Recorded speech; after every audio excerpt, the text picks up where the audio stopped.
குறிஞ்சி தகடூரை ஆண்ட ஒரு வேலிர் மன்னர்.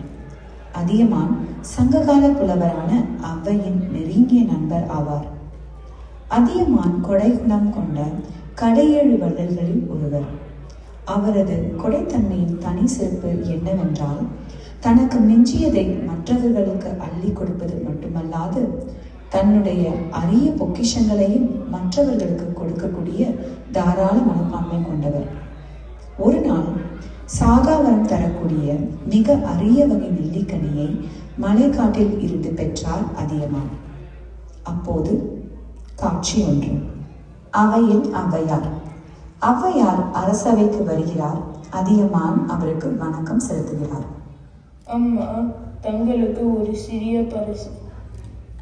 அதியமானே, இது சாதாரண நெல்லிக்கனி இல்லை, இது மிகவும் மரியாதை.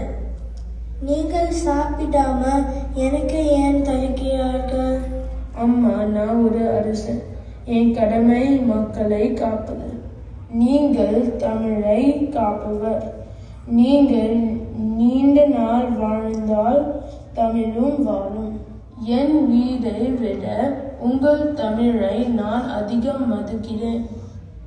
அதியமானே, உன் தமிழ் பற்றி மகிழ்ச்சி தருகிறது.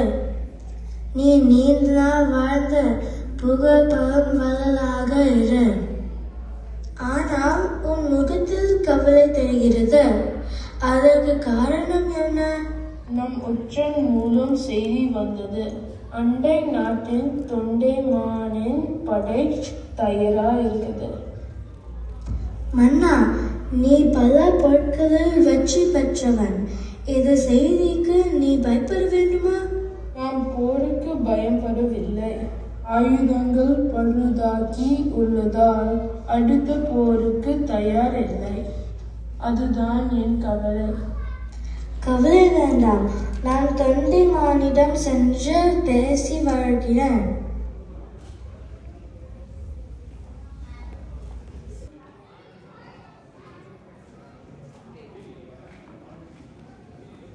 புதியவை, ஆனால் அதியமானின் ஆயுதங்கள் பழுதானவை.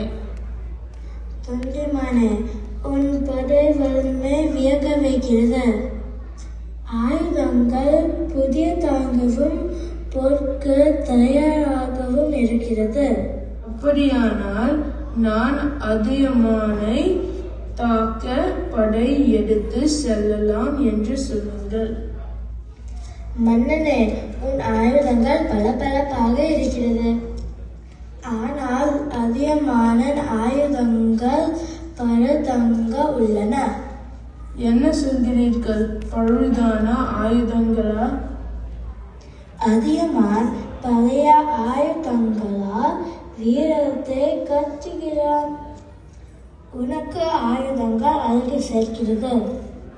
அவனுக்கோ ஆயுதங்கள் பழுதாகி பெருமை சேர்க்கிறது. உணர்ந்து கொண்டேன் ஔவையாரே.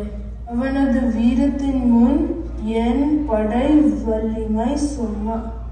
அதியமானிடம் போர் வேண்டாம் என்று சொல்லுங்கள்.